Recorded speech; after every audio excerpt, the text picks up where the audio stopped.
நேற்று நண்டு எடுத்து குழம்பு வச்சதுனால இன்றைக்கி சிம்பிளாக லஞ்ச் பண்ணிடும் அப்படின்னு சொல்லிட்டு லெமன் சோறும் அதுக்கப்புறம் உருளைக்கிழங்கு வறுவலும் தான் ரெடி பண்ணியிருந்தேன்.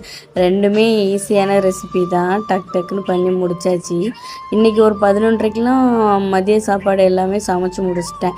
நான் என்னென்னா ஒரு 3 வயசு பாப்பாவுக்கு வந்து பாவாடை சட்டை தைச்சிட்ருக்கேனா, அதுவுமே யூடியூப் பார்த்து அளவெடுத்து வெட்டி தைச்சிட்ருக்கேன். வேறு யாருக்கும் இல்லை, எங்கள் மாமா பொண்ணுக்கு தான்.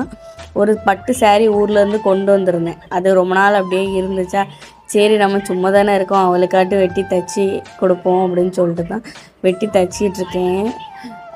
ஓரளவு தைச்சி முடிச்சிட்டேன். நான் தைச்சி முடிச்சுட்டு ஃபுல்லாக காட்டுறேன் வீடியோவில் எப்படி இருக்குது என் தையல் அப்படின்ட்டு. ப்ளவுஸ் துணி ஹஸ்பண்டை வாங்கிட்டு வர சொல்லியிருக்கேன்.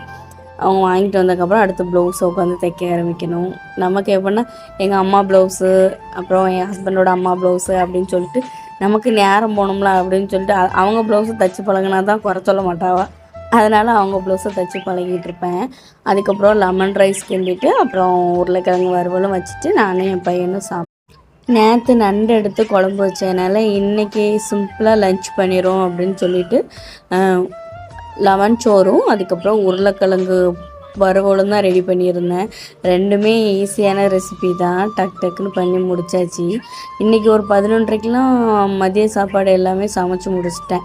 நான் என்னென்னா ஒரு 3 வயசு பாப்பாவுக்கு வந்து பாவாடை சட்டை தைச்சிட்ருக்கேனா, அதுவுமே யூடியூப் பார்த்து அளவெடுத்து வெட்டி தைச்சிட்ருக்கேன். வேறு யாருக்கும் இல்லை, எங்கள் மாமா பொண்ணுக்கு தான்.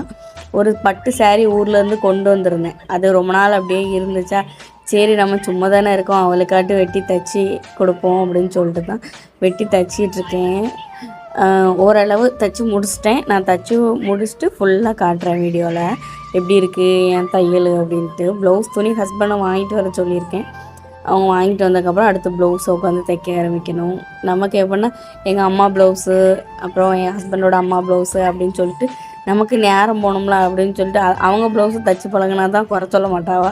அதனால் அவங்க ப்ளவுஸை தைச்சி பழகிட்டு இருப்பேன். அதுக்கப்புறம் லெமன் ரைஸ் கிண்டிட்டு அப்புறம் உருளைக்கிழங்கு வறுவலும் வச்சுட்டு நானும் என் பையனும்